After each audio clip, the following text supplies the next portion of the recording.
My fellow Americans, I'm pleased to tell you today that I've signed legislation that will outlaw Russia forever. We begin bombing in 5 minutes.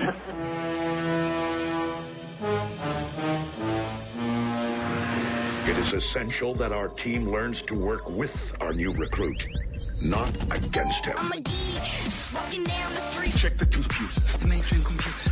I access the mainframe.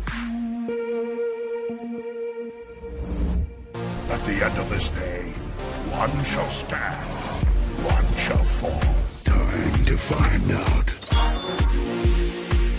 Welcome to Basically a Geek Show. Here are your hosts, Mike and Jack. And welcome to a very special World War III edition of Basically a Geek Show.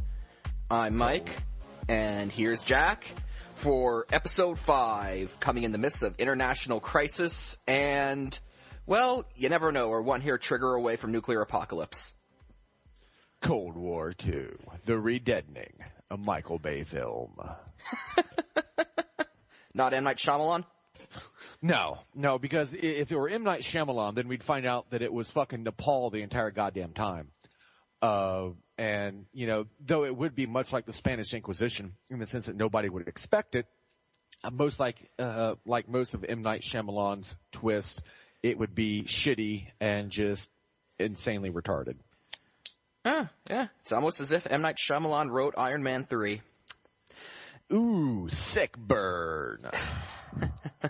Well, in honor of Russia invading and annexing their neighbors, we thought we'd start today's show off with a discussion on strategy games, wartime strategy games. So, Jack, you're a bit more knowledgeable in this field than I am, so I'll let you take it away from here. I am indeed. And I know a lot of our audience is kind of like, probably at this point, what the actual fuck are you people talking about? There is a method to the madness, I assure you.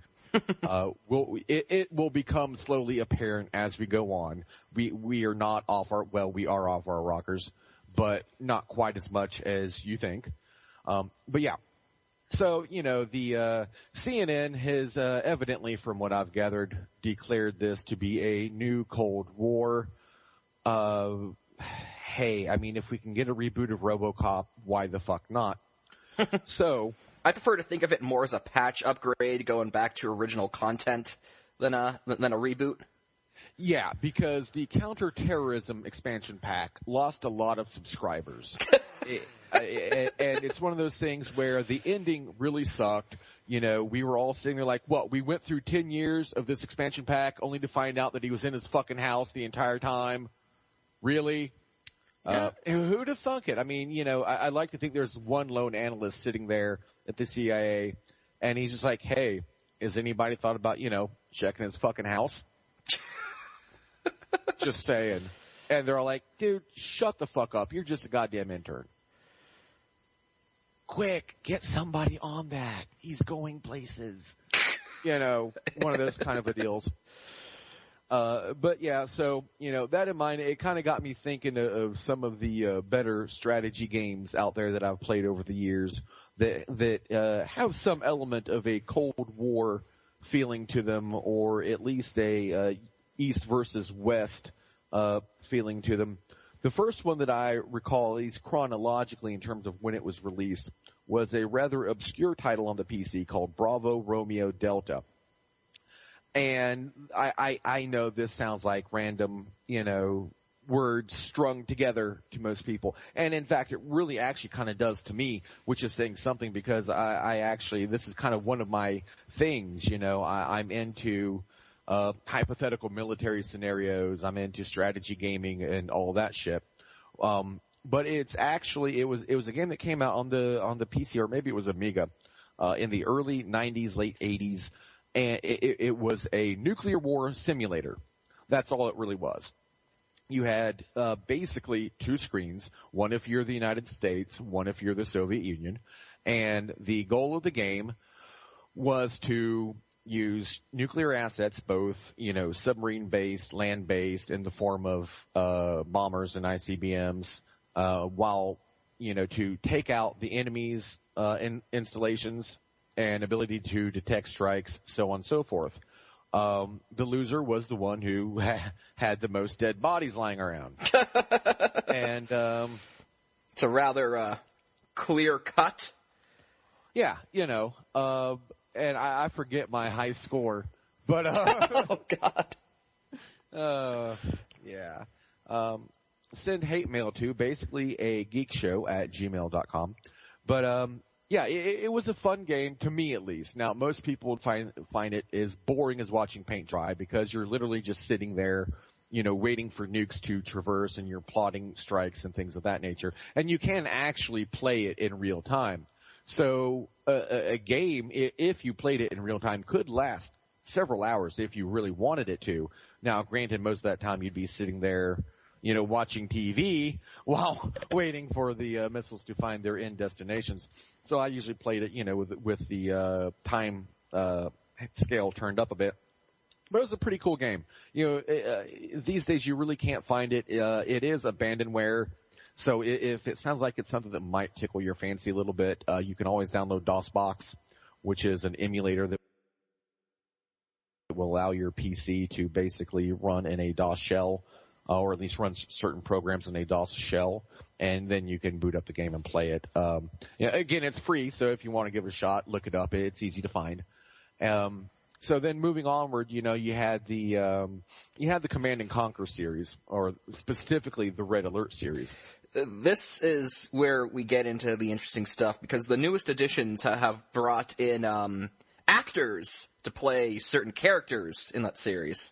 Well, that's not really a new thing. My memory on the first Red Alert is a little bit sketchy, except that the soundtrack was done by Trent Reznor. Mm-hmm. Now, Red Alert 2 also had some actors. I don't recall who, so nobody ask. I'm sure if you give enough of a shit, you can go look it up.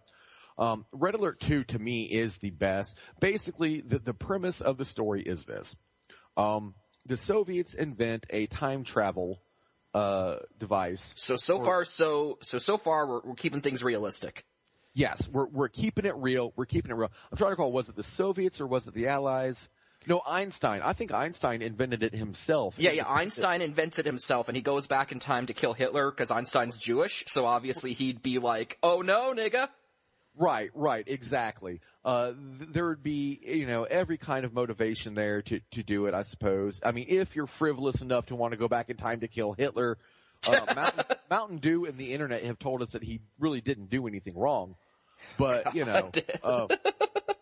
so yeah, Einstein goes back in time. He waxes Hitler with a handshake, and Hitler just kind of like, Gott in Himmel, nein! And he just, fucking poof, no more Hitler. Which actually that would have been the worst thing to happen to the Allies, as goddamn incompetent as he was. But this took place before, he went back before the war when Hitler was just some fucking idiot running around yelling things in the street and what all. So, basically what happens then, of course, because of this, Nazi Germany never rises, but Stalin does. So what you have is Soviet aggression rampant across Europe. The Soviets pretty much control most of Europe. And then you have the Allies, which I believe in game are only the United States, Britain, and France. And the game opens with I believe a Soviet invasion of North America. Now, as the game progresses, as the sequels progress, you get it gets progressively weird, and my recollection of the storyline might be a little bit off on a few things just because of how weird and convoluted it can get. But then come Red Alert 2, basically it was almost the same thing done all over again, just with better graphics and such. More like, there's a peace treaty after the Allies beat the Soviets, and then Stalin's all like, that whole peace thing? Yeah, we're going to go ahead and not do that. And somehow, even though the Allies have technology like fucking tanks that turn into trees and goddamn time travel devices, they can't see a massive armada of Soviet warships heading towards New York. They can't see. They were sitting there. They were baiting. They weren't watching the radar screen. And all of a sudden, fucking Soviet warships and goddamn dirigibles with shark faces painted on them. Those things are fucking badass. Yeah. The Soviet Union in this timeline, I mean, it stops being, the Soviet Union as we know it from history, and it just turns into like evil cartoon supervillain land. Right, it turns into Nazi Germany. Basically, yeah. Just evil personified. Of course, the actual Soviet Union was also evil personified. And anyone who says they weren't as bad as the Nazis, read a history book. But that notwithstanding, man-made Ukrainian famine killed more people than the Holocaust. Yeah, it really did. The more you know, by the way. So yeah, you've got this really hyperbolized, crazy Soviet Union, just batshit, like beyond even Hitler levels of insane. And they've got all this crazy shit, Tesla coils, Tesla tanks, which for anyone not familiar with the concept is basically metal balls with, I said balls, with coils underneath, and they shoot fucking lightning. You can't argue with balls that shoot fucking lightning. You just can't. So you got all these wacky, crazy weapons and shit, and the Allies, in some regards, aren't much better. They would give PETA a stroke with some of their shit. They, for example, weaponized dolphins. That was actually a thing the real U.S. Navy was experimenting with. Yes, I know. Yeah, I know. Flipper. What's that, Flipper? Boom! Fuck. But then come Red Alert 3. Basically there's some, the Soviets are about to get their ass kicked yet again. Stalin is evidently dead, and his successor, played by the venerable Tim Curry.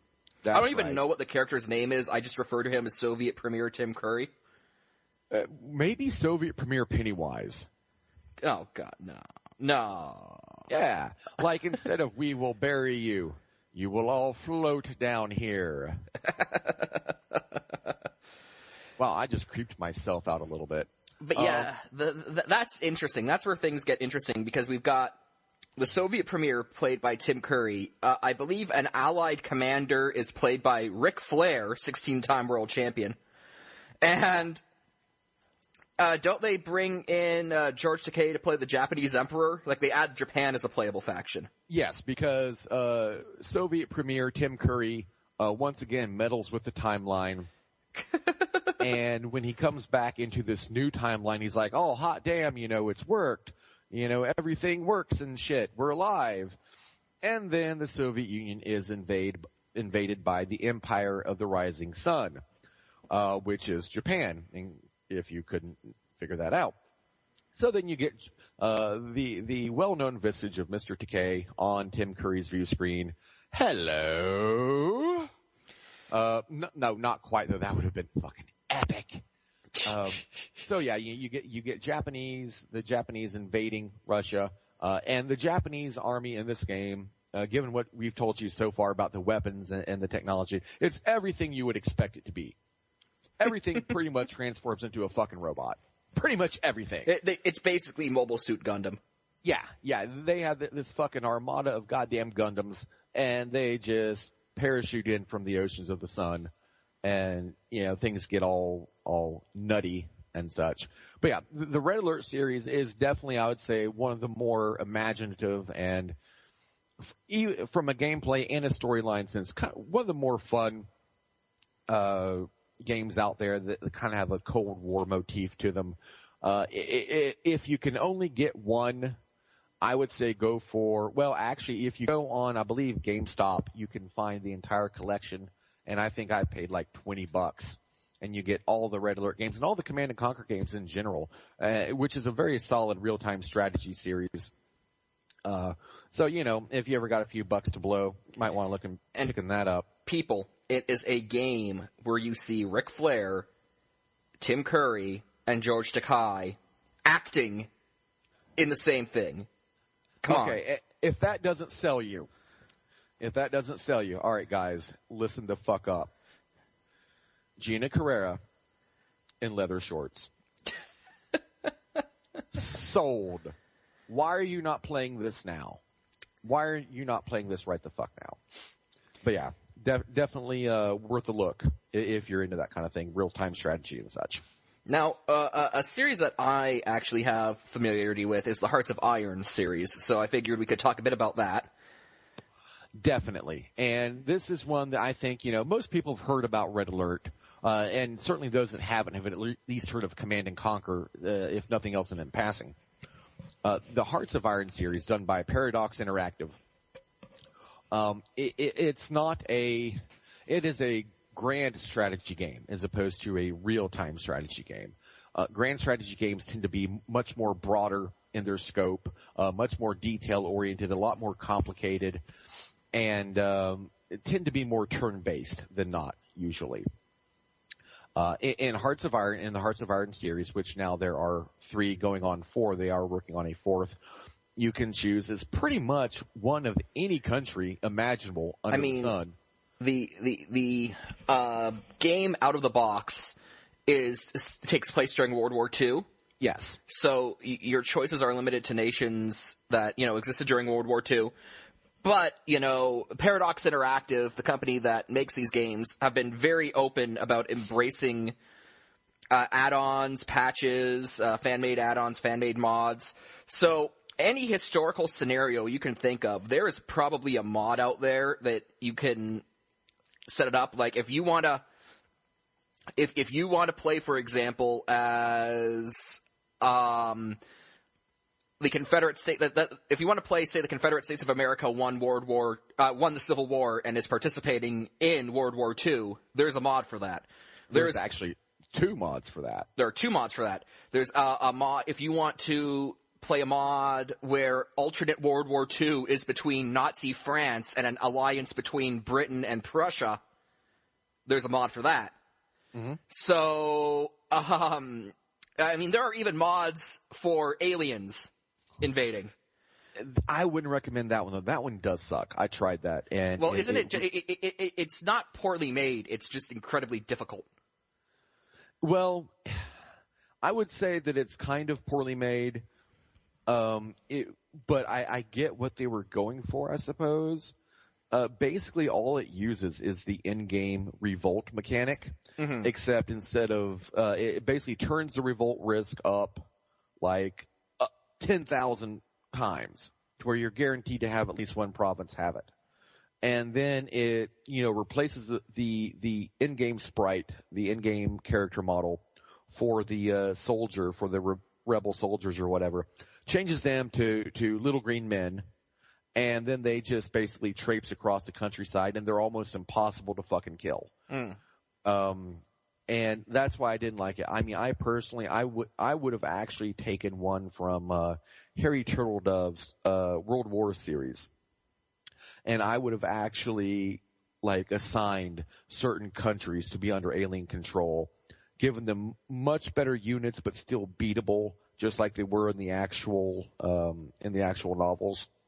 And kind of gone with that. I would have added actually another faction or another country to represent that, instead of just have it be a revolt mechanic on steroids. Now another another mod, one of my favorites is the Draka mod. And it's based off of the Dominion of Draka series, or Domination of Draka series as it later becomes known.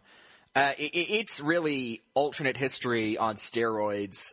The premise is that Britain gets control of southern Africa much earlier from the Netherlands, so the Boer War and the South African Wars of the late 19th century really don't happen.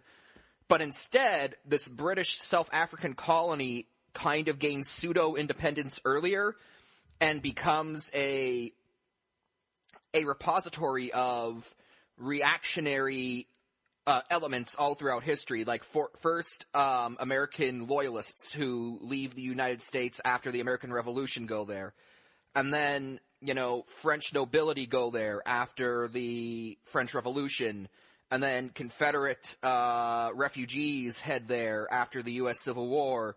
And so you have all these elements in this South African colony called Draka in this timeline.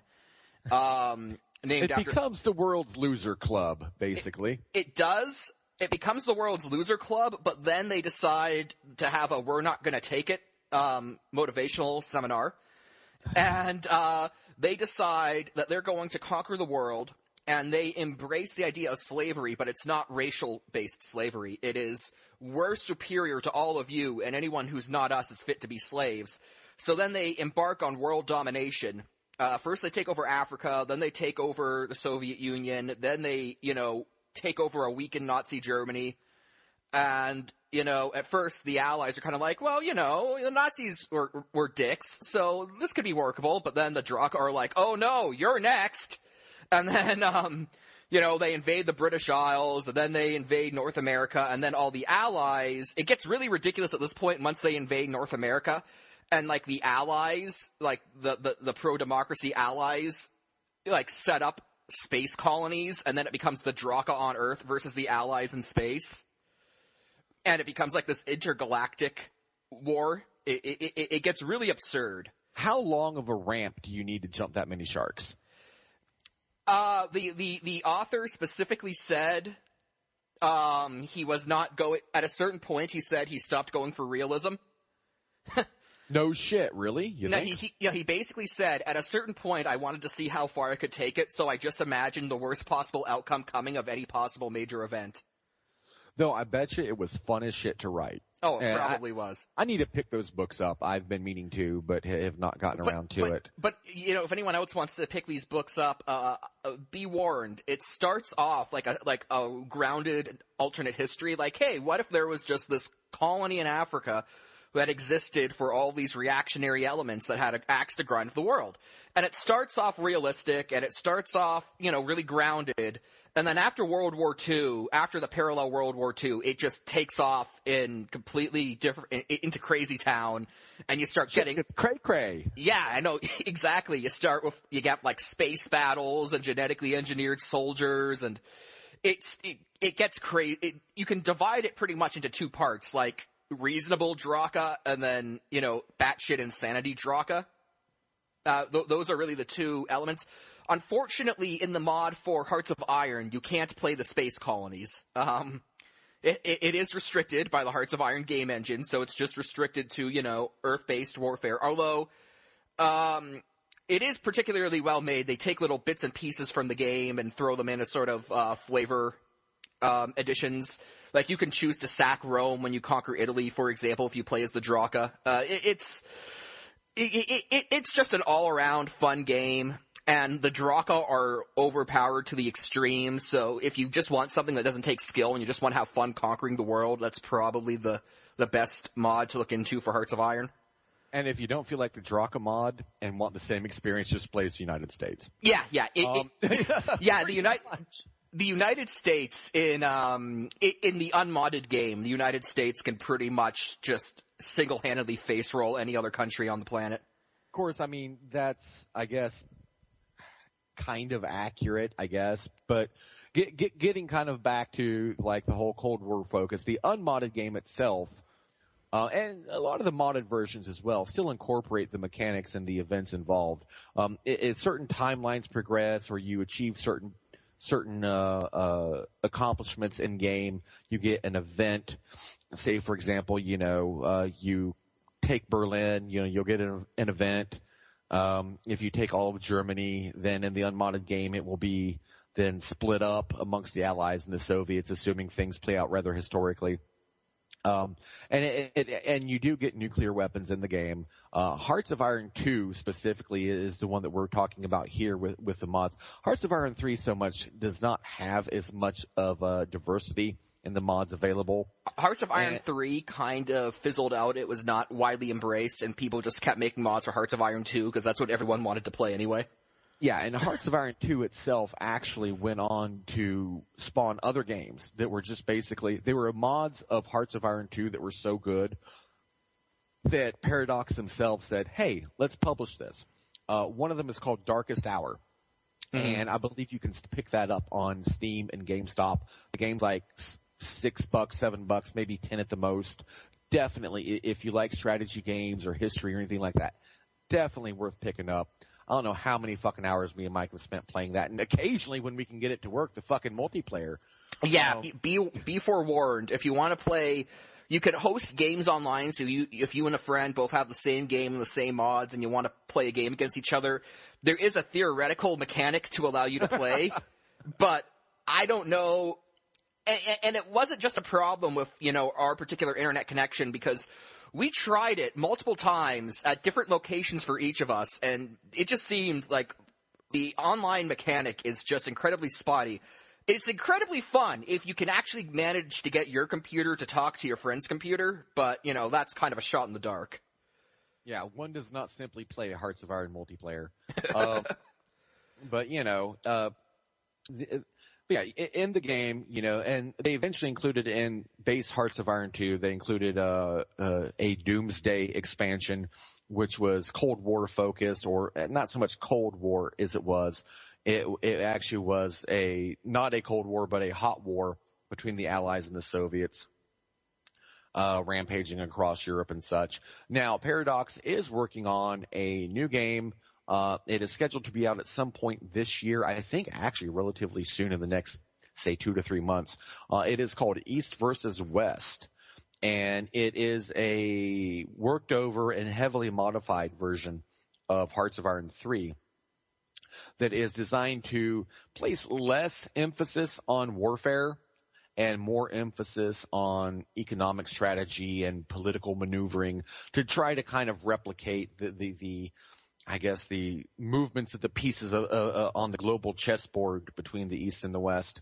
And of course, there are nukes in the game.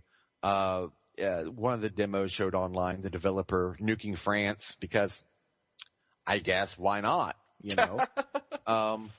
So yeah, that's what I'm kind of personally looking forward to.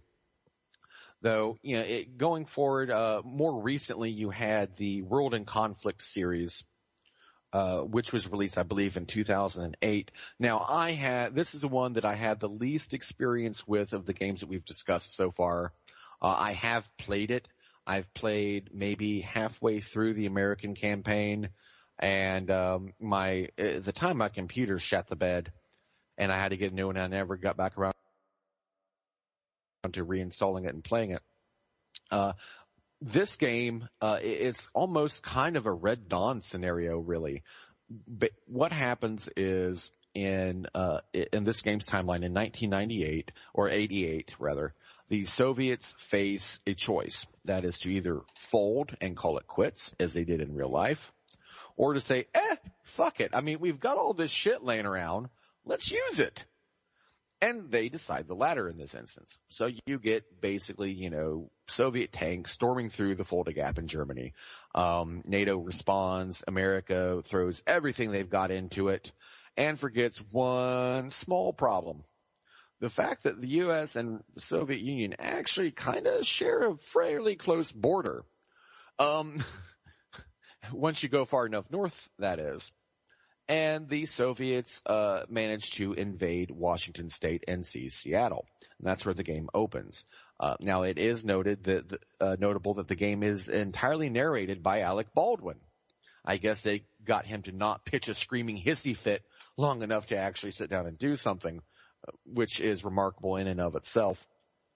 But so in the game, you start out, you're fighting off a Soviet invasion of the U.S. You retake Seattle, and then you go on into Europe, and you're fighting there, and presumably get all the way to Moscow. Though at that point, my knowledge of it is a little bit sketchy. I know they released an expansion pack called Soviet Assault, which I have no experience with whatsoever. I do plan to play these games at some point, probably here soon, actually. But yeah, I would, even though I haven't played, all the way through, I would recommend it. It's worth a look.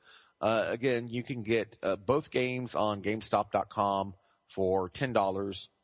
So they're cheap. And it is a real-time strategy game without the base building. It's more linear in the unit thing. You get, I think it's if I recall, it's like a point system. You blow shit up, you get points, you use points to buy reinforcements. That's basically what it amounts to with that. Indeed.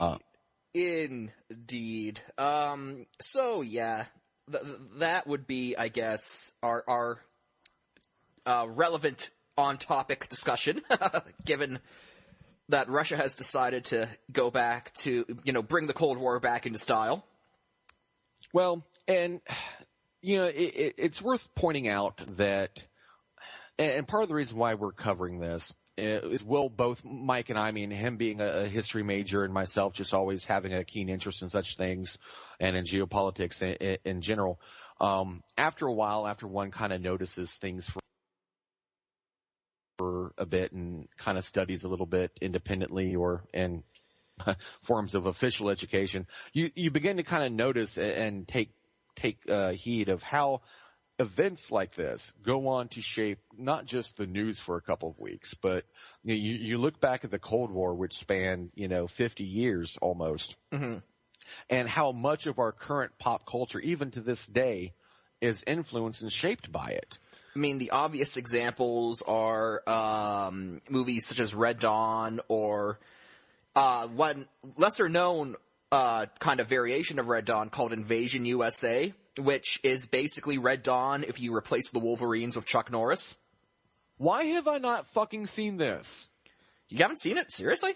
I have not seen this. Yeah, it's basically you take Red Dawn, but instead of a bunch of high school kids waging a guerrilla war against the Soviets, it's like just Chuck Norris, and he's just like, I'm gonna roundhouse kick you for America.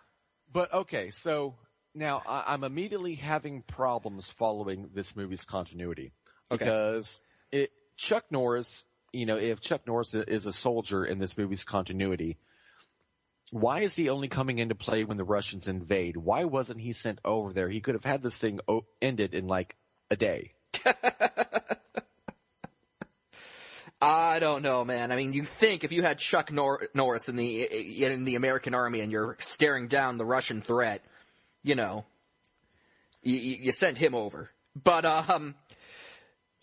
so those are the obvious examples of how the Cold War influenced pop culture. And then, they remade Red Dawn, only they replaced the Soviets with, the North Koreans because, North Korea could, manage to invade South Korea, let alone the United States. But, some lesser-known movies, not lesser-known, but, the influences of the Cold War are lesser-known. Invasion of the Body Snatchers was influenced by a fear of communist infiltration.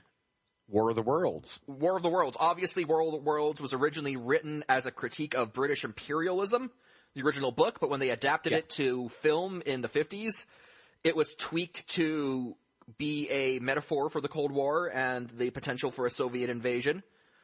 I'm trying to think, what else was there? And I know a lot of the alien invasion movies in the 50s were based on the fear of a Cold War-style Soviet invasion. Well, honestly, you could take the atomic age in general and attribute it to the Cold War. Mm-hmm. All of the culture from that, all the way up to, modern games such as the Fallout series, which I know you're not familiar with, but I know a lot of our listeners probably are. And it really kind of spoofs and parodies a lot of that atomic age culture.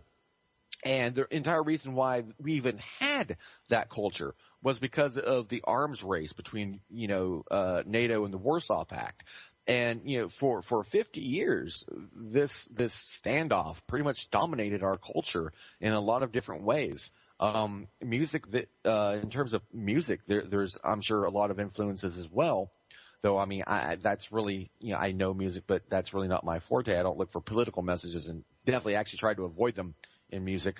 But, so yeah, there's a huge impact that seemingly insignificant events have. And I know, especially young generations, here in America, and even a lot of older, as well, tend to kind of look at events in a far off place like Ukraine or Crimea or Eastern Europe and say, well, what does this matter? Why should I care? And I'm not saying that this is a reason why you should care nearly, but it's something to definitely take into account when you're looking at kind of the ripple effect that events have in shaping, what our culture is, and our culture eventually shapes who we are and how we think about things and how we view the world. Mm-hmm. I I guarantee you we're going to get a lot more video games of Russians as the villains now coming out of this. Oh, hopefully they'll be done better than the last few I've played. Yeah. Anyway, I'm going to link you a picture of the Invasion USA movie poster because I think you'll enjoy this, and hopefully we can get it we can somehow manage to get it on the BASS website for our show. But yeah, Invasion USA. Nice. Oh, fuck yes. Oh, fuck yes.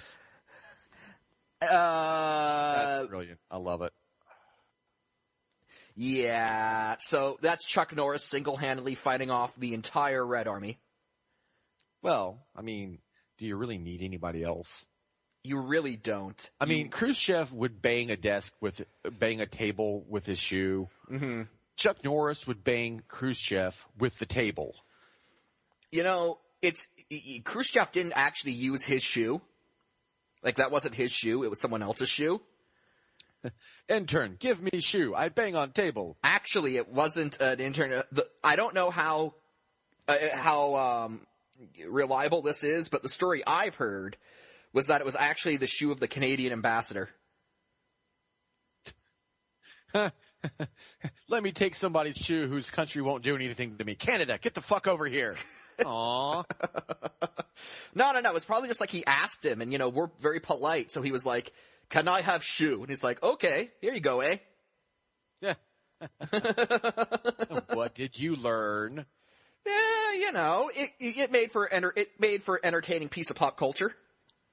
Yeah, definitely. Though, I mean, Putin in his own way, I mean, this man, if you don't know anything about this crackpot, he published a series of at-home workout DVDs. Vladimir Putin teaches you judo. Yes, and this was all done while he was president of Russia. So if you were Russian, the president of your country was releasing videos. Like, how odd would it be if Barack Obama released a series of videos like Barack Obama teaches you Pilates? Like, it's just like, what the hell is he doing? So, that's kind of what's going on in Russia. No. The only thing, Barack Obama and his hit video series, Teleprompters and You. Oh. A guide for the rest of us. Okay. Send your hate mail to basically a geek show at gmail.com.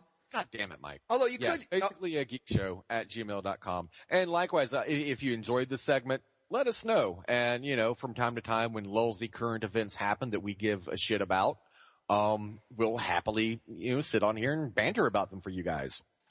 So, but, until this situation escalates, which, it very well could, given all the factors in play, we should probably move on to, less exciting things, such as videos about giant robots hitting each other. Yeah, it takes something like this to make that look almost passé. Mm-hmm. It really does. The threat of nuclear annihilation really does make, Transformers Age of Extinction look passé, but... Michael Bay's like, God damn it! No. I'm sure after all of this is over, we'll have, the Russian invasion of Crimea movie as directed by Michael Bay. That would be interesting. So, yes, the official TF4 Age of Extinction trailer is out. And what did you think, Mike? I have seen it. It really didn't change my overall opinion of what I think of the movie, though. What did I think? I liked a lot of what I saw, honestly. My one area of concern is that just from the clips we saw, the girl who plays Mark Wahlberg's daughter, who is probably going to be the main human character, her acting seemed really bad in this. And granted, it's only a couple of scenes selected for the trailer, so it would be unfair to, say, oh, based on this, I know she's going to be terrible. I don't. She very well could be just fine, and these trailers were just, awkwardly cut or whatever. I know she had a starring role in the live-action Last Airbender movie, but I'm willing to give her a mulligan on that and just blame Shyamalan for everything wrong that happened. That strategy works well in real life, too. Yeah, it does. So she seemed weak. Like, her acting seemed weak, but again, and that's something I'm going to be, looking for going forward, something to be concerned about. But other than that, I liked what I saw. We talked about this when we reviewed the teaser trailer from the Super Bowl, that there was going to be a plot of, human-made Transformers. And you kind of get that vibe. You have bearded Kelsey Grammer, because that's how we know he's evil. He's got a beard. And he's saying the age of the Transformers is over. So that kind of lends credence to what we were talking about, that there's going to be human-made Transformers, or humans are going to try to engineer Cybertronian tech. Now, when he says the age of Transformers is over, is he eating tossed salad and scrambled eggs?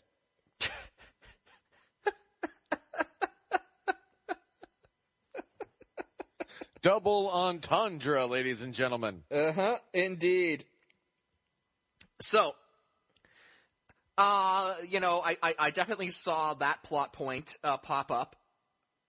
We see Optimus Prime, and he's going to appear in a beaten-up version of his G1 mode, of his G1 form, kind of the square cab-over engine truck. A lot of fans got upset that Optimus was a more standard truck, a more modern truck in the first three films, but he's getting kind of from what I get, he's gone into hiding. From what I gather from this trailer, it seems as if after the events of Transformers 3, humans have decided that we don't want to deal with Transformers anymore, because all they do is kind of bring their problems to our planet, and then cities get blown up.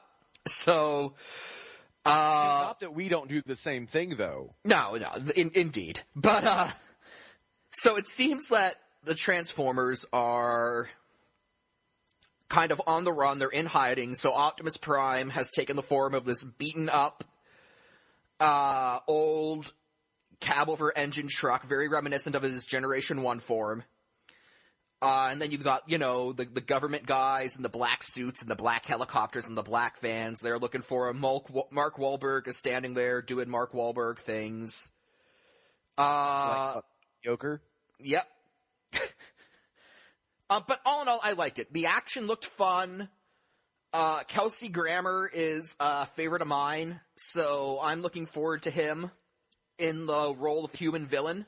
I can't wait to see how that turns out.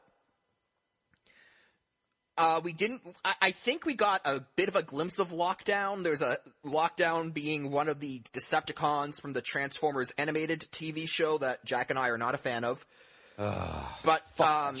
But he is kind of a character that's kind of transcended that. He had a toy in the Revenge of the Fallen movie line, and he appeared in IDW's Generation 1 comics. So Lockdown has been getting around, and it appears as if he's going to be the main Transformers villain of this movie. I hope not. But we get what I think is a glimpse of him. There's a scene in the trailer where it shows like this huge alien craft, and it's lowering, and you see a Cybertronian walking from it. I think that's supposed to be Lockdown. We get a glimpse of him, and not much.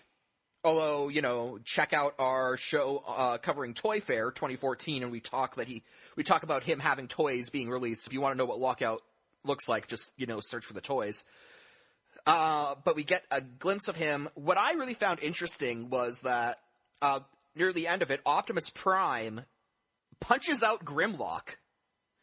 And I found that interesting because all the production stuff that's gone into this has portrayed the Dinobots and Autobots as being on the same side. Optimus Prime riding Grimlock into battle. Compatibility between the Autobot and Dinobot toys. The Dinobot toys all being branded with Autobot logos on their packaging. But it seems as if they are, at least at first, they're going to throw down between the Dinobots and the Autobots. And that should be interesting because Grimlock versus Optimus Prime, in my opinion, is one of those fights that I kind of always wanted to see in some form somewhere, but they never really did it. Yeah, they always kind of flirted with the idea, especially in G1. they kind of flirted with it a little bit, but you never got to see any kind of a throwdown or anything like that. IDW's kind of teased it. Like, IDW has dropped hints that Grimlock isn't the biggest fan of Optimus Prime, but like they've never. I don't actually think that they've shown the two characters interacting all that much. And what kind of makes me wonder about that is, okay, so in that case, then in this continuity, what would the origin of the Dinobots be? I mean, in G1, of course, Wheeljack creates them, yeah, and forgets to, he gives them idiot brains because he wanted them to be realistic. You dumb fuck. And I know in the comic continuity, even stretching back to the Marvel G1 days, the Dinobots, and this seems to be the preferred continuity now going forward. The Dinobots are just regular Cybertronians who later get dinosaur alt modes. And seeing as the G1 cartoon where they're created on Earth that really hasn't had much staying power. So if I had to guess, I'd say that, that these Dinobots, weren't created, that they have some sort of history with the Autobots from back on Cybertron. That would be my guess, just going off the way that modern writers, both in the video games and the current comic series, have treated the Dinobots. Well, now, it's interesting now that you mentioned that, actually, because there is a new game coming out, video game, that it's supposed to be a sequel, basically, to Fall of Cybertron, and it is supposed to blend that continuity with the movie continuity. Yeah, it's called Transformers Rise of the Dark Spark. Yeah, that's it. And, so if that's kind of what they're doing, then yeah, that would actually make sense that Grimlock would just basically be a Cybertronian with a dinosaur alt mode. But what's kind of funny is that in the video game in Fall of Cybertron, I mean, this takes place before any Cybertronian sees Earth or gets to Earth. Well, in Fall of Cybertron, it was explained away by Shockwave. Basically, was able to view Earth basically through a super advanced Cybertronian telescope, and was able to see Earth back 65 million years ago. And so he got the dinosaur modes, the idea for the dinosaur modes there, and applied it to the Dinobots. Okay, fair enough. I mean, that was the in-game reason. Although the real reason is the game designers wanted to do a robotic T-Rex and needed an excuse to make that work, so, And can you really blame them? Mm-hmm. So, what did you think of, the proper Transformers Age of Extinction trailer? I liked it. It really didn't change, though, how I feel about the movie. Mm-hmm. I'm still optimistic about it. I'm still, though, cautiously optimistic. I mean, of course, they're going to put their best foot forward in a trailer. That's not going to be any surprise. So it's kind of like when a car salesman tells you to test drive a new car. Well, of course, it's going to run fine and brandy, you fucking moron. And likewise with a trailer, in most cases, well, with the recent X-Men trailer notwithstanding, I still don't know what the fuck was going on in that trailer. But yeah, in this case, you're expecting them to put their best foot forward. And, I've had it happen way too many times where the trailer either contains scenes that aren't even in the movie, or things that are just glossed over and they're on the screen and they're awesome for a few seconds, and then you go right back to mediocrity. Or in some cases, just the movie itself is completely different in plot than from what the trailer insinuates. Iron Man 3. Iron Man 3, exactly. No, listeners, we are never letting that go. No, never. I'm going to buy the DVD, I'm going to burn the DVD, and then I'm going to send the ashes to Shane Black so he'll know. I'm going to take a hate shit on the DVD, and then take a hate shit on Shane Black. Oh, God. But, seeing Optimus fight Grimlock, to me, was the one thing that really stood out. I thought that looked really cool, Optimus, giving him that fucking right hook or whatever. And Grimlock definitely felt that shit. So even something that big Prime can take on. What I have, more issues with is the idea that Lockdown is going to be the main villain. So if Lockdown is going to be your main villain, let's take the fact that I loathe Animated and everything about it. It was shit. Preach it. It was garbage. Preach it, brother. The art style looked like ass. Hallelujah. What's up with Optimus Prime and the goddamn Jay Leno chin? What the fuck? What was up with everybody in the Jay Leno chin? Optimus Prime afraid of spiders? Oh, that's character development. No, that's retarded. If you want example of character development, and all of you TF animated guys, listen up, because you're going to love this.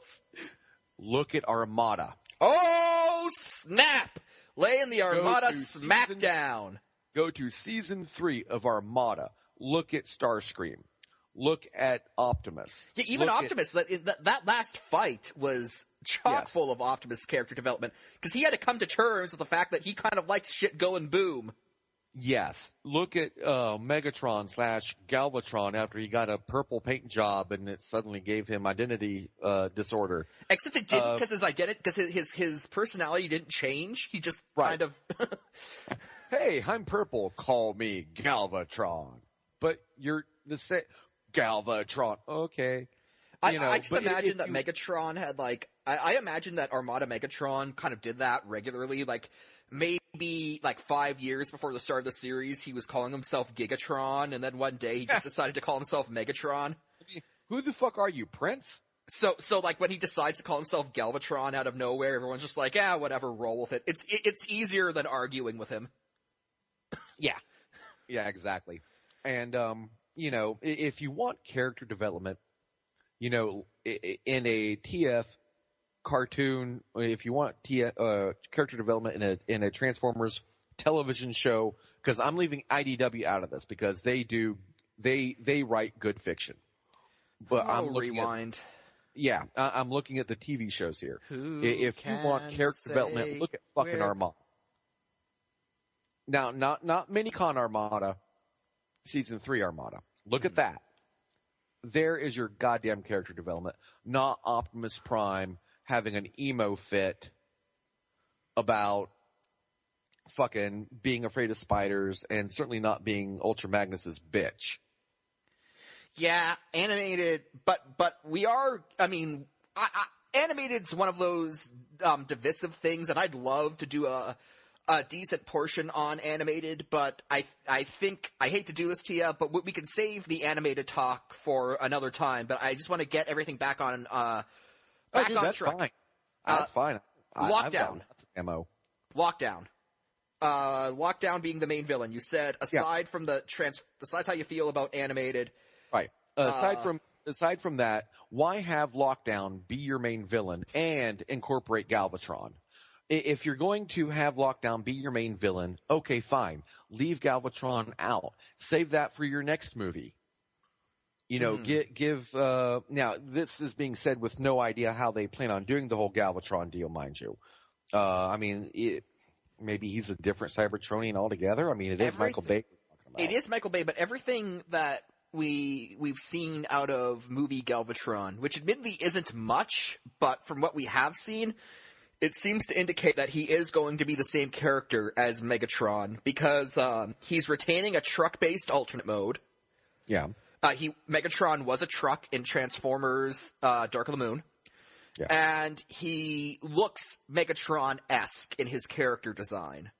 There are obviously changes made, but I could very easily see the Megatron character design becoming that.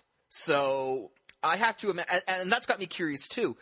Lockdown seems to be the main villain, but we've also got to work in Kelsey Grammer's character, who's going to be the main human villain, and we've got to work in Megatron. And I hope all these characters are Galvatron. So I hope these are all worked out in a way where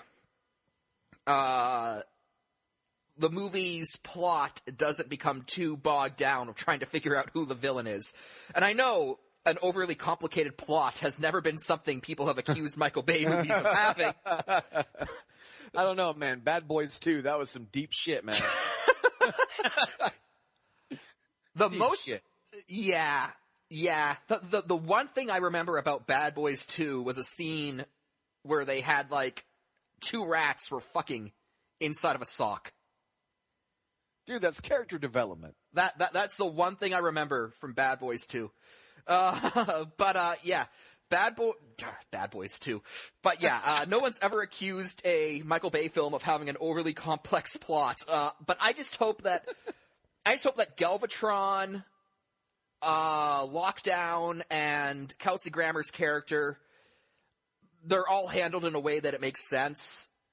I mean, we had 2 antagonists in Transformers 2 and Transformers 3 and in Revenge of the Fallen. We obviously had Megatron and the Fallen. In Transformers Dark of the Moon, we had Megatron and Turncoat Sentinel Prime. But in both those cases, the relationship between the 2 antagonists were clearly established.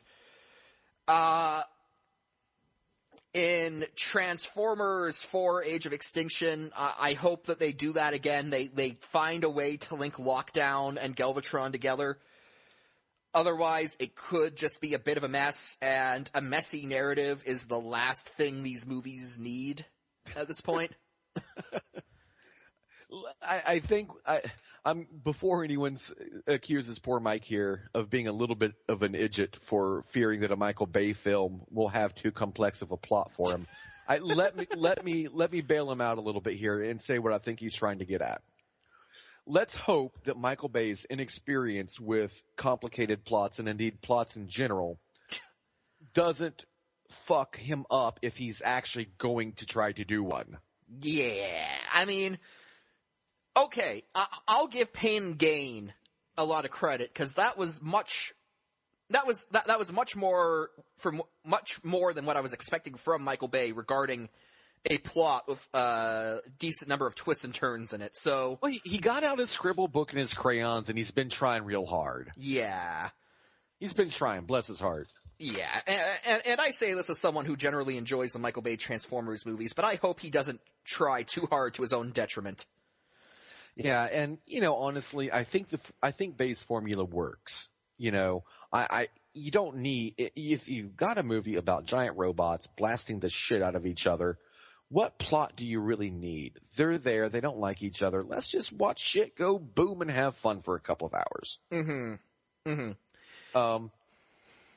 I don't think, I know Kelsey Grammer is playing the human villain, and to me, if there's one thing that I actually am kind of looking forward to about the movie, it's actually that, even though I tend to not really care much for the human element in these movies. But that's when Kelsey Grammer's not in the equation. I'm also a fan. Have you ever seen Down Periscope? I have. Movie. Yes, love it. Anyways, I like the man. I think he does good stuff. And he could definitely be an asset to the movie, but I kind of see them making him a more serious version of Simmons. Just Simmons without the comedic relief aspect. Well, Simmons wasn't a villain.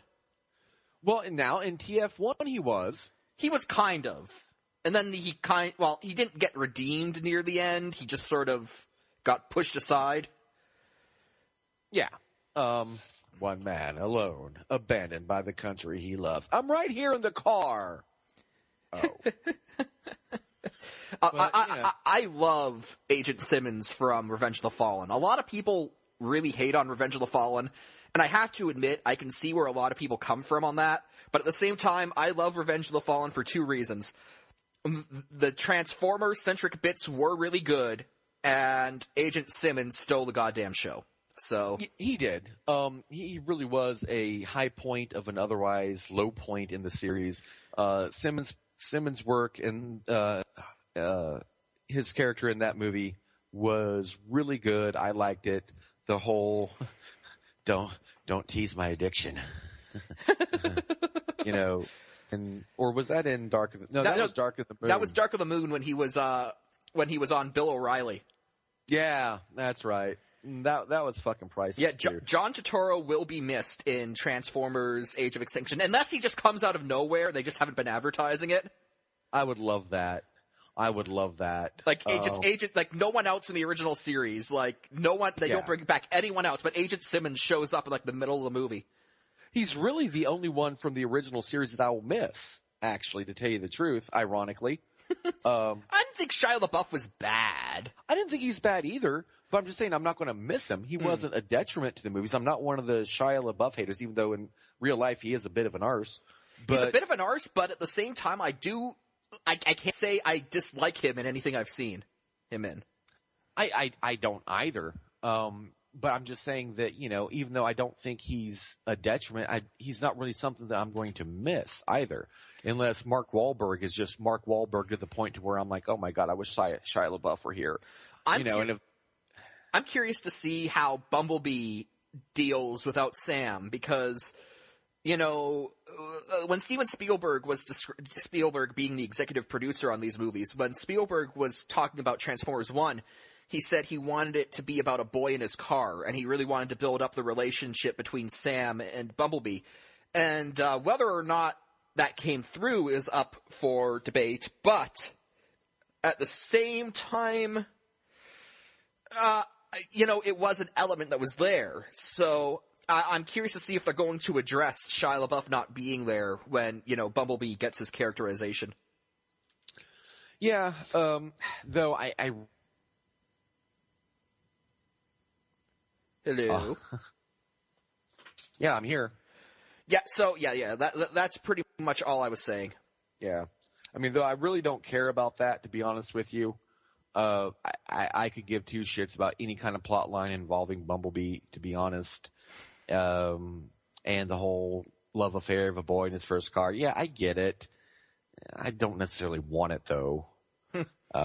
But, you know, trailer-wise, kind of my final thoughts on the trailer.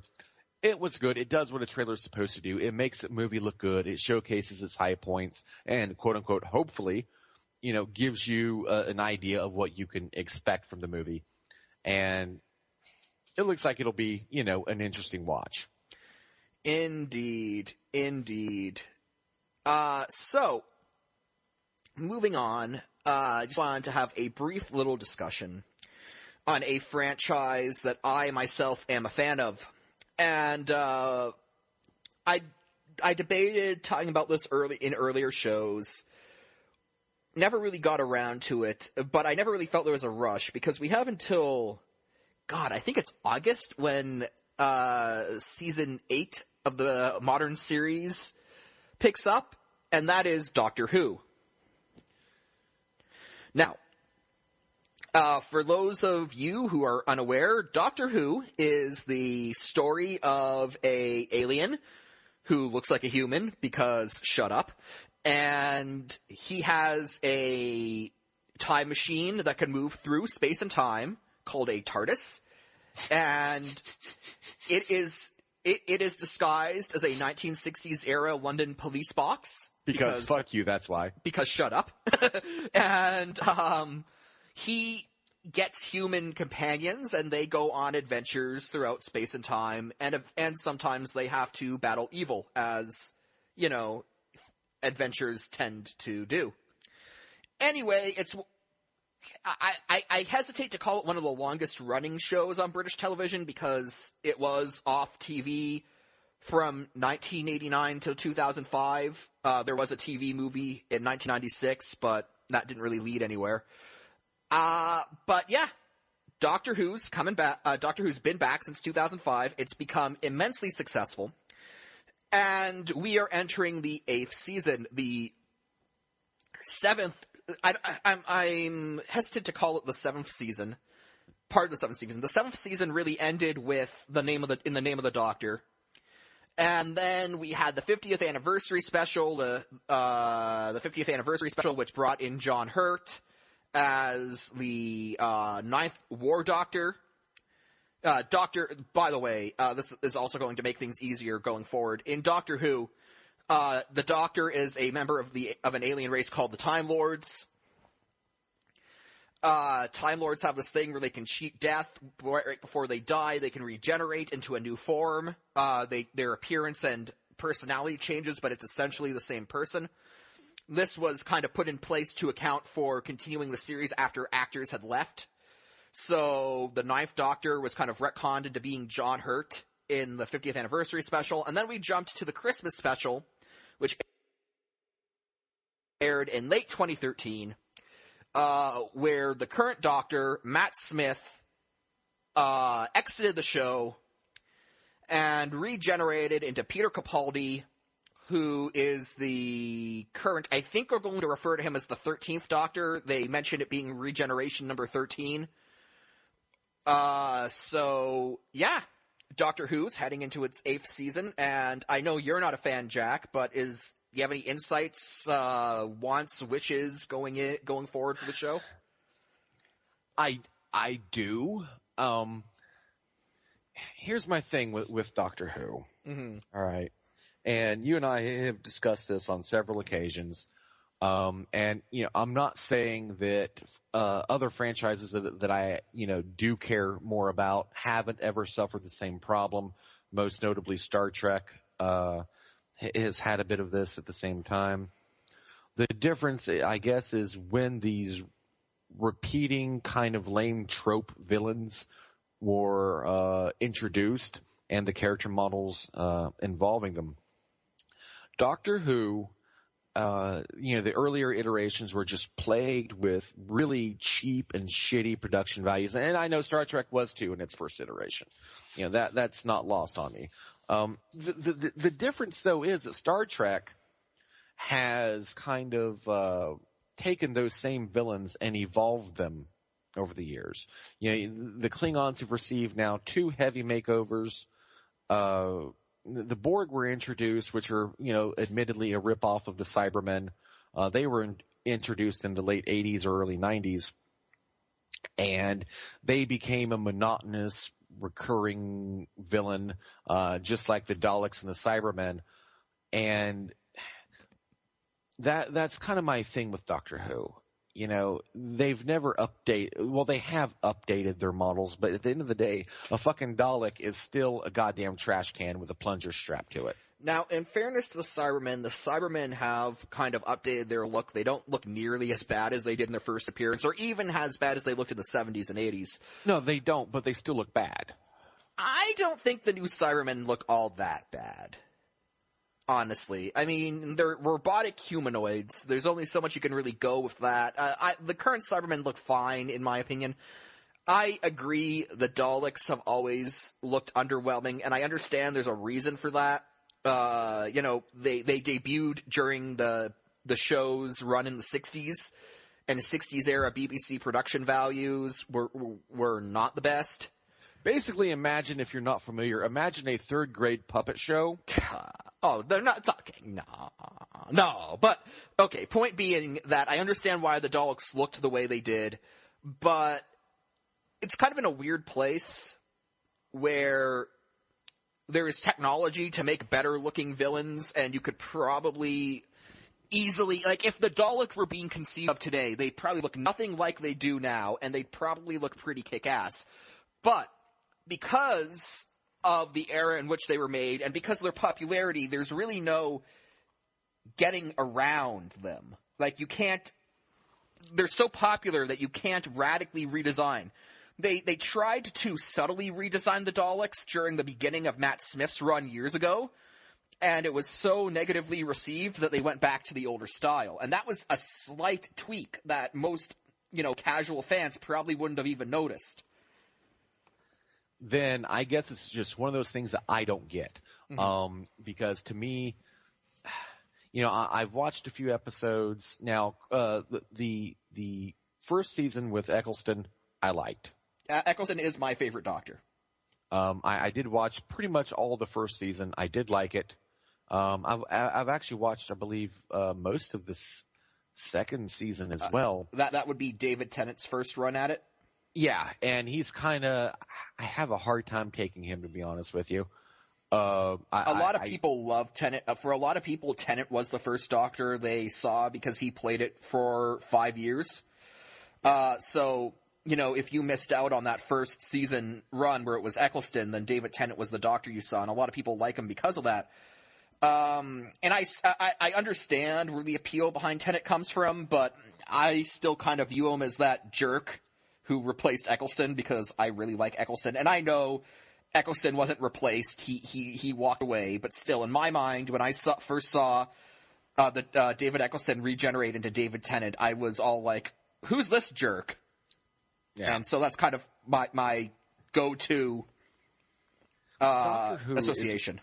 It's one of those shows that, I know you've got this tremendous heart-on for it. And a lot of other people I know do. And because of that, I've given it several attempts over the years. I really have. It's just one of those things I like the concept. I like the idea behind it. The guy who can bend space-time pretty much at a whim and do whatever the fuck he wants, whenever and however he wants to do it, more or less. I like that idea. But at the same time, I don't like a lot of the execution. I get tired of seeing Daleks every other episode. I get tired of the just kind of the lame trope villains, basically. Daleks and Cybermen specifically are the most notable offenders to me. And, after dealing with so much of the goddamn Borg, and I know, again, I will acknowledge Cybermen came first. I'm not arguing that with anybody. It was documented. Sorry, go on. I've just had so much of that I'm tired of it, and I don't want more of it. And I think, if they would, going forward, if I were to watch it, if you don't get rid of the fucking Daleks, at least bring them out for special occasions. Have like a 2-parter episode where they suddenly become relevant again and then get blown the fuck up, and then, then we're good for another season or two. If not get rid of them, then at least relegate them to special occasion kind of a deal. And my other thing, I know just enough about the series to kind of get me in trouble, but to me, Matt Smith's character and David Tennant's character, they're pretty much the same guy. There are differences, but I would agree that, and I'm hesitant to use the numbers now because John Hurt being retconned into the chronology kind of threw everyone's number off. Yeah, don't. But so I'm going to avoid that. But I will say that that David Tennant's Doctor and Matt Smith's Doctor have more in common than probably perhaps any two other incarnations. Because I know for a while 2 and 3 nothing alike. 3 and 4, nothing alike. 4 and 5, nothing alike. 5 and 6, nothing alike. 6 and 7 were kind of similar in that they were both extremely unlikable. But the Technicolor Dreamcoat. That was 6. And then 7 was just a manipulative little bastard. But, So their doctors are extremely similar. 2 points. One on the Cybermen. The Cybermen and Borg have a weird relationship. The Borg were devised as ripoffs of the Cybermen. You can't really deny the influences there, but they kind of took took it and put their own spin on it. The Borg had in the field assimilation, and the Borg had a collective consciousness, something that the Cybermen never were really shown to have. And then in the Cybermen's latest episode, Nightmare in Silver, they had, they revealed that they had in-field assimilation and collective consciousness. So the Borg rip off the Cybermen, and then the Cybermen rip off the Borg. So it's kind of this endless cycle of unoriginality. But on Tennant and Smith, I would suggest that you give Capaldi a chance, who's going to be the latest Doctor. Because Stephen Moffat, the main guy behind the scenes, the guy directing this, he's not the director, but the main creative force behind the series, has said that he envisions the Doctor as an older kind of guy, a more no-nonsense kind of guy, and he took the job at the beginning of season 5, and he kind of just brought in Matt Smith because, Matt Smith was an exception who apparently blew him away in auditions. But he's now cast Peter Capaldi, an older guy. So if you liked Eccleston, and if you thought that John Hurt's performance as the Ninth War Doctor in the 50th anniversary was decent, then I'd recommend that you give Capaldi an episode or two once season 8 starts up, just to let him win you over. Because I think you'll like the direction they go in. I'm definitely getting the feeling they're going away from the David Tennant, Matt Smith mold of the character. And, I'll give it a shot. I'll give it another chance because, fuck it, not like I'll be doing anything else much. So I'll give it a shot. Now, for you, since, and your opinions on this are going to be a lot more relevant to any of our Whovian listeners out there. Mm-hmm. Now, going into the next season, what would you like to see change and be different? If you were running the show, where would you take it?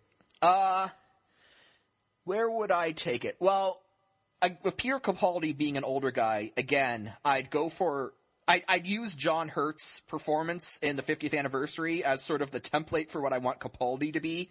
Mm-hmm. Kind of a guy, like Matt Smith and David Tennant both played doctors who were, in a way, trying to avoid being grown-ups because they were both kind of scarred from the experiences of the Time War, and they were kind of trying to... It was kind of a midlife crisis almost, in a way. I'd want to see a more serious Doctor, not to say you can't have fun stuff, but I'd leave that to other characters and have the Doctor be more of a straight-laced, kind of gentlemanly explorer kind of guy. Capaldi, known for his profanity-raced comedic routines, so maybe don't quite go in that direction, but maybe give the Doctor a bit of a hard edge. I'd like to see those happen. I'd like to see, honestly, the Daleks get maybe not written off, but a less prominent presence. The Daleks were a focus of the 50th anniversary because it focused on the Time War, so obviously the Daleks are going to be there. And then the Daleks were one of the main antagonists in the Christmas special that ended Smith's run. So I'd like Capaldi to kind of get away from them.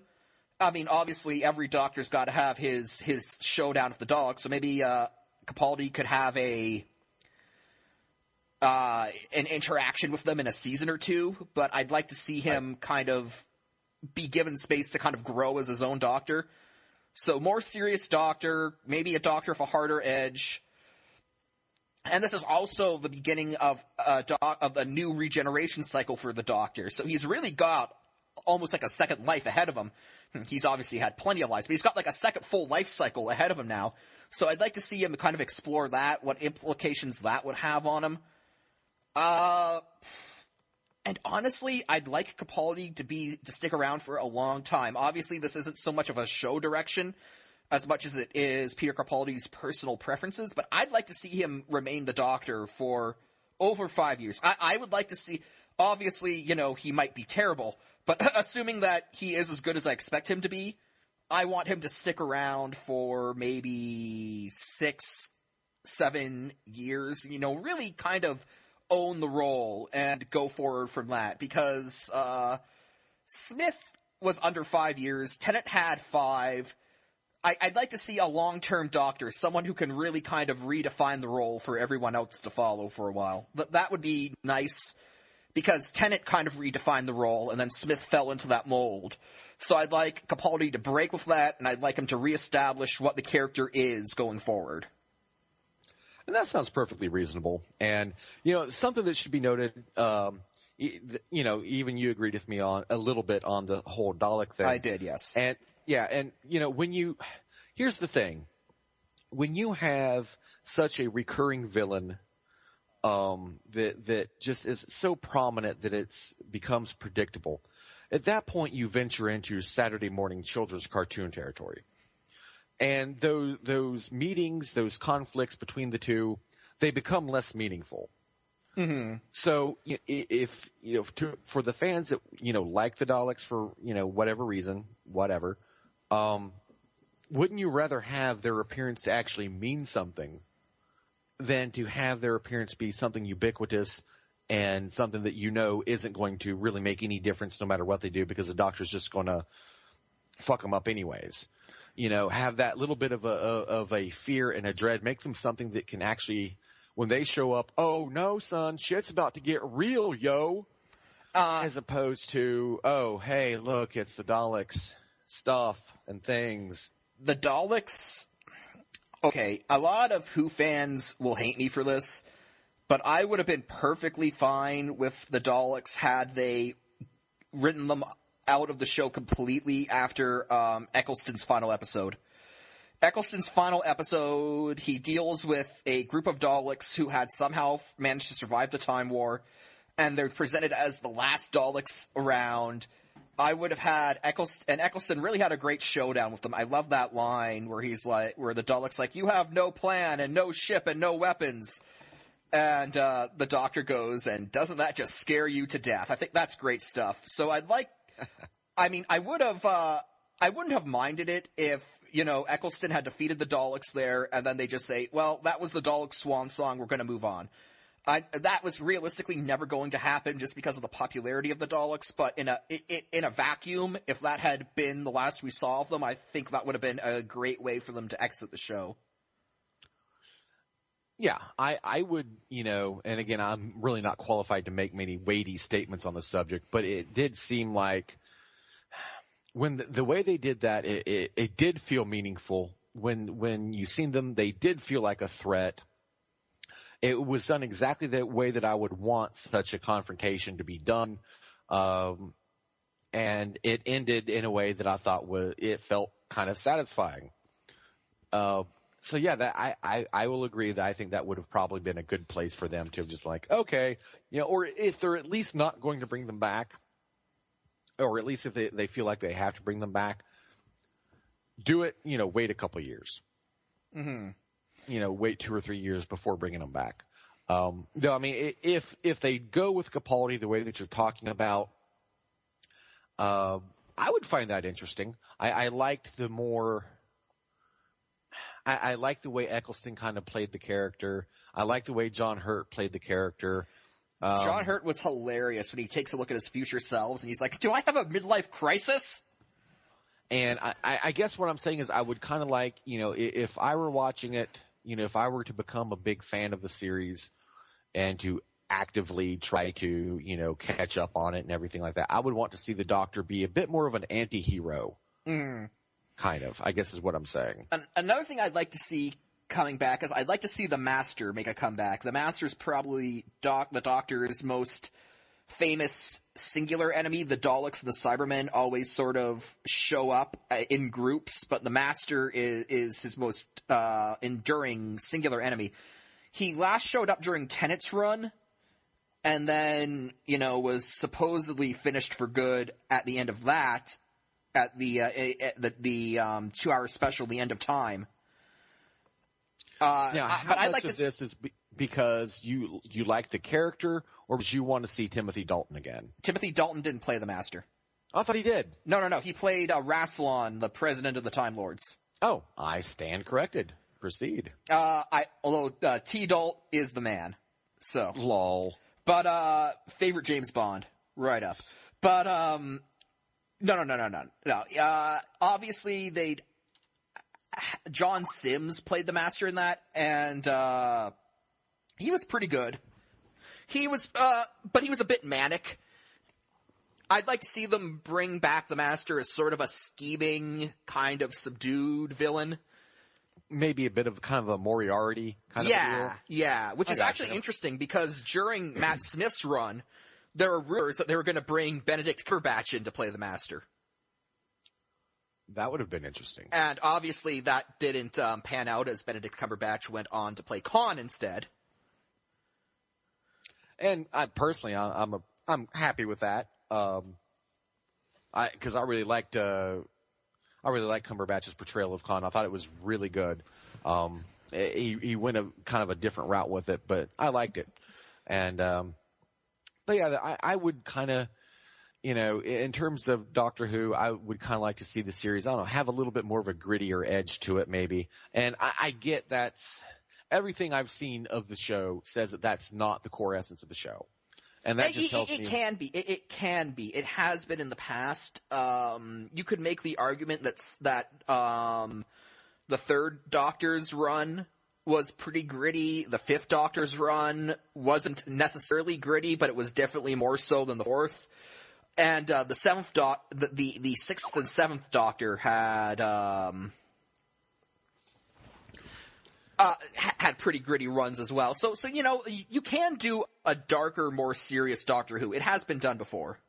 Right. Well, I guess kind of what I was saying is, you know, I see that a lot of the show doesn't have its roots in that. And I guess what I'm saying is in terms of saying, you know, maybe instead of me saying these things, and I'm not wanting to take away anyone's beloved franchise. I've had that done to me many times, cough, cough, Transformers Animated.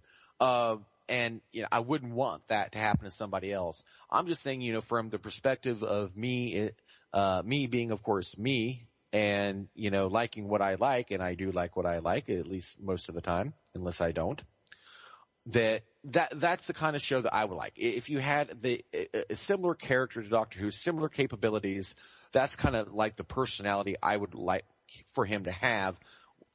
Because to me, in my mind, if you have a character who's damn near immortal, damn near omnipotent in a lot of ways. Oh, he's not omnipotent. Well, I mean, okay, relatively speaking, compared to humanity, he almost is. Mm-hmm. Because he can go anywhere, anytime, see anything that he wishes. He can't read minds. He can't create things out of thin air. No.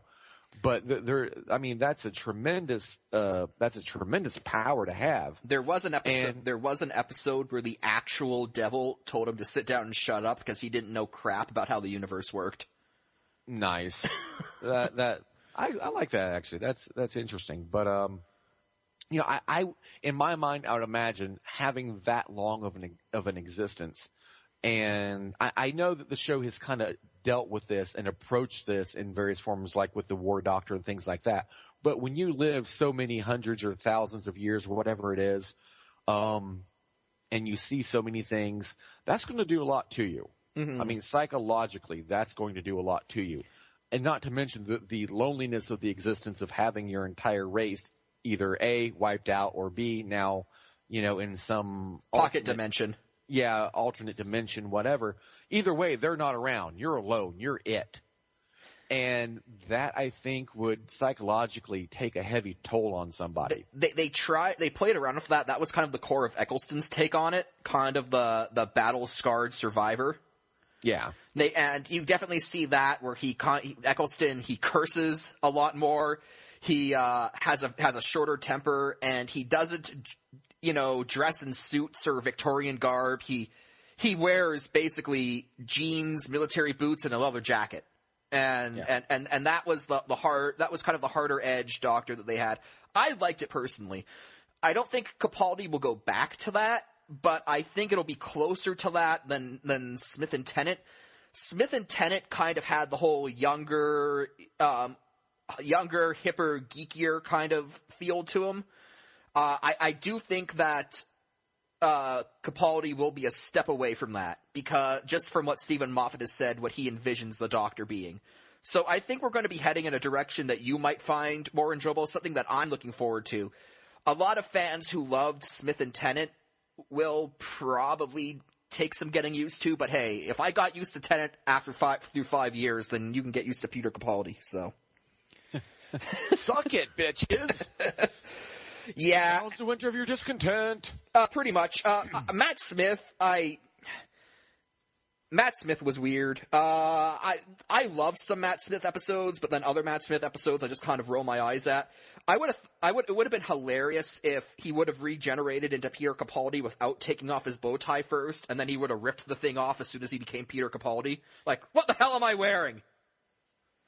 But okay, I thought you were for a second saying like go Incredible Hulk with a fucking tie and just see it like ping off as he changes. No, roar. No, like he Dr. like Mad, Dr. Smash. Like in Smith's last episode, right before he regenerates, he solemnly takes the bow tie off and drops it on the floor, and then he regenerates. I would have had him regenerate with the bow tie on, and then when Peter Capaldi shows up, he looks around for a bit, and then he grabs a mirror. And he sees himself wearing the bow tie, and he goes, He's like, what the hell am I wearing? And he just like yanks it off and throws it on the ground and then maybe stomps on it. The fuck is this madness? That would have been awesome to see. What was it? John Hurt's character called it a dicky tie? Yes, a dicky tie. And then he made fun of David Tennant's sand shoes. Well, I mean...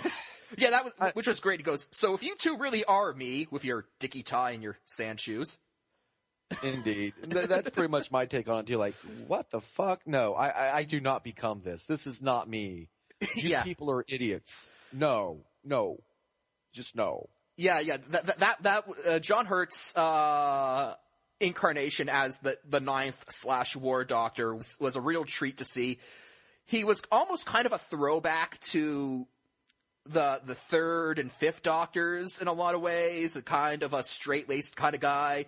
And then he just sees like the overly exuberant, the overly youthful, the overly cheeky, Tennant and Smith Doctors, I guess, who would be the 11th and 12th. And just sees them and goes, and he just goes, oh my God. Like, you are who I become? And he's like yelling at them for using their sonic screwdrivers the wrong way, and he's just absolutely flabbergasted by the way they talk. It was amazing. So, you know, with the ending of the 50th anniversary special and the Doctor finally putting the Time War behind him, maybe he won't feel the need to act like a kid all the time, and we can get back to a more adult time. Pardon? Adult time, maybe? Yeah, we can get back to adult time, perhaps. I mean, Eccleston was kind of the battle-scarred survivor, and then he kind of retreated into, like, this kind of overly childish persona for 2 lives. And now maybe we can get back to some normality. That would be my preference. And again, given the way that Moffat has spoken of how he views the Doctor, I see that as happening. Moffat, a lot of people love him, a lot of people hate him. I generally think he's done a good job. I think some people have been a bit too hard on him, and I'm excited to see what he'll do with Capaldi, who seems closer to the Doctor he's always wanted. So, yeah, you know, that would be a good thing. I think that'd be interesting. It might make it, you know, depending on what else they do with it, that'd make it more interesting for me at least. Though now for some of the fans of the show who may be listening, if they haven't already clicked off at my ranting, for the fans who might have been Tennant fans or Smith fans, or may just be, you know, more casual fans of the show and kind of want to get a little bit more into it, going back to the older series, where would you recommend that they would start? What would be some of the highlights of that you would recommend they take a look at? That's a bit. That's more difficult than you might think, because the original show ran from, God, I think it was 65 to 89. So that's, or even earlier, was it 60 or 65? 50th anniversary. 63 to 85, sorry. Yeah, 63 to 89. Regardless, that, there's a lot of ground to cover there. And it's made worse by the fact that, the way the British TV set up, the original, you know, the first 2 Doctors were really their stories were kind of set up in a very kind of plodding way, because they were meant to be, like, a 5-episode season was meant to be viewed as one continuous story, right? So the pacing's not really what we would be used to as a modern audience. If you're a fan of the newer series and you want to get into older Doctor Who, I would recommend starting with the third Doctor. The third Doctor, John Petrie, when he came on, that's when the show started to become more action-oriented. It started to develop a pacing more in line with what we would be used to as a modern audience. And then the one downside is that he's stranded on Earth for the majority of his tenure, so you really don't get the whole space exploration bit. But that's if you want that, then I'd suggest starting with the fourth Doctor, Tom Baker. And Tom Baker was the Doctor for 7 years, so he's who a lot of older fans remember as the Doctor. That's the guy with the fro and the scarf, right? Yes. Okay. So I would recommend, those would be my two options. Start with either John Petrie's Third Doctor or Tom Baker's Fourth Doctor. The Fifth Doctor is a personal favorite of mine. That's Peter Davidson. I really like his, but the thing with him is that his first episode is a direct follow-up to Tom Baker's last episode. So if you want to start with Peter Davidson, at the very least go back and watch Tom Baker's last episode. So you at least get the flow of the narrative going. But yeah, you can't go wrong starting the third or fourth. By all means, skip the Sixth Doctor's run, because that was just terrible. You'll probably have a seizure. I actually caught some of those episodes on BBC a couple months ago in their run-up to the 50th anniversary, and I looked over at my screen and seen this clown masquerading around this fucking coat, that actually, because the TV here in my computer room, it's not HD, it's one of the big, fatback TVs. And it actually had a hard time displaying it. It actually caused lines, like, on the coat. It got all liney and shit. I'm like, dude, you're breaking my fucking TV. Take off the fucking coat. Please. No one likes that coat. SF Dubry, who I would recommend if you're interested in science fiction. He reviews works of science fiction. He was once asked the question, why did Doctor Who get canceled in 1989? And he blamed Colin Baker, the Sixth Doctor. He blamed his coat. And you know what? Looking at that coat, it's hard to argue. If I was an executive at the BBC and I saw that coat, I'm thinking, yeah, it's probably time to put this horse down. I agree. So, but yeah, John Petrie or Tom Baker are probably great starting off points if you want to get interested in the older stuff. And then if you like what you see with the older stuff and you want to explore even further, then go back and start with the first and second Doctors, but I wouldn't start there right off the bat just because you're bound to be thrown through a loop in terms of pacing. It's just kind of really weird to watch as a modern audience member. I gotcha. So basically, skip the first couple seasons. Keep watching until the guy with the coat comes on and tries to break your TV. Skip him, and then go back and watch some of the stuff after him. Yeah. The Seventh Doctor. The Seventh Doctor is weird. The Seventh Doctor's era, Sylvester McCoy, who was the last Doctor before the show got canceled. His era can be split up into two parts. The first, where he tries to play a clownish comedic type character, is just god awful. The second part, where he plays more of a manipulative little bastard, is actually quite fun from just a storytelling perspective. But the writers tend to get very preachy regarding politics in that era, so you kind of have to balance good storytelling with the writers constantly telling you why Margaret Thatcher is evil. And so, even if you are politically inclined towards that position, it's just something to keep in mind, because I know a lot of people tend not to like politics in their entertainment, regardless of if they agree with it or not. Yeah. So that's just something to keep in mind. They tend to get very political near the end of the Seventh Doctor's run. Again, great storytelling there, but very political as well, and that can be a detriment. But yeah, and then I'd also recommend the 1996 TV movie with the Eighth Doctor. That would be Paul McGann. It really doesn't tie into anything in the current series, but it is a kind of a nice transitional piece, because Sylvester McCoy shows up to regenerate into Paul McGann, so it's kind of a nice bridge between the current and modern takes on the series. I gotcha. So now, when is the next season starting up? I know you said at the beginning of the segment, but August. Okay. Yeah, gotcha. They're gonna start. They're filming now. August was what I heard, which I was very disappointed, because Peter Capaldi showed up at the end of the Christmas special, and I was like, oh, I can't wait to see more of him, and I don't get to until August. So because fuck you, that's why.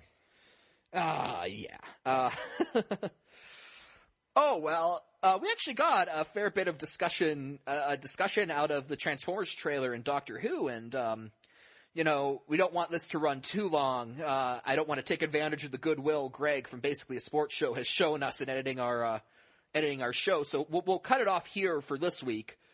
but obviously next week's segment, next week's show, as usual, is going to depend on news that comes up between now and then. But I'm going to cautiously put out that in a show of solidarity with the glorious Tournament of Victory over on Basically a Sports Show, next week's Basically a Geek Show will feature Jack and I in a little bit of a something versus something debate of our own. Star Trek versus Star Wars. We're going to talk a bit about that, kind of flesh both of those series out and see which one is in fact the superior product.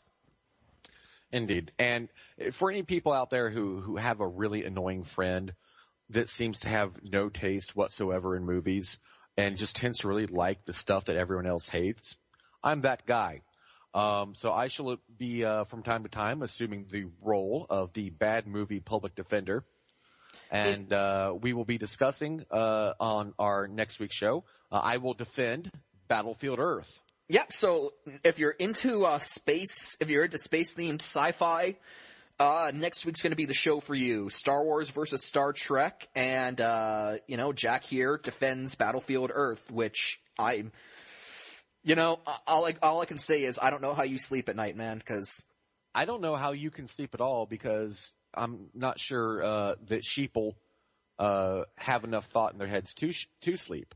So, you just shut the fuck up, sheeple, because when you were still learning how to spell your name, I was being trained to watch good movies. Oh, Battlefield Earth. But yeah, that's all coming next week. Yes. Well, you know what? If you get to stand up for the bad movies, then I get to stand up for the sheeple, sir. But that's all coming to you next week. This has been Basically a Geek Show. You can email us at basicallyageekshow@gmail.com. Find us on YouTube, Stitcher, Spreaker, Podomatic, iTunes. This has been Mike, and this has been Jack, and we wish you a farewell. Good night, ladies and gentlemen.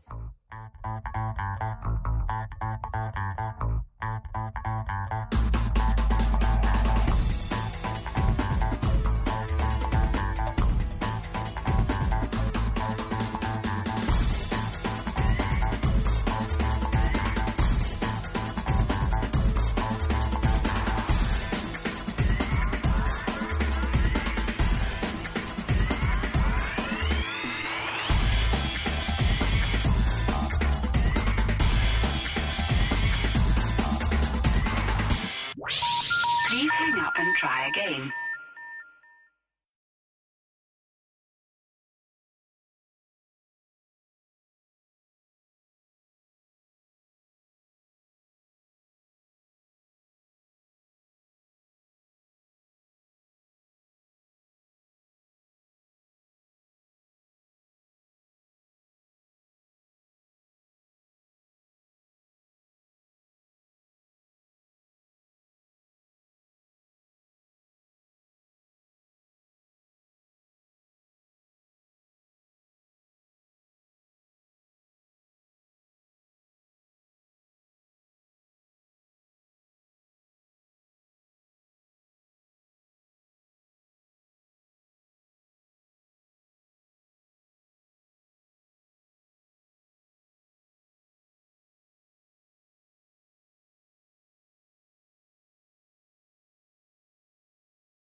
Please hang up and try again.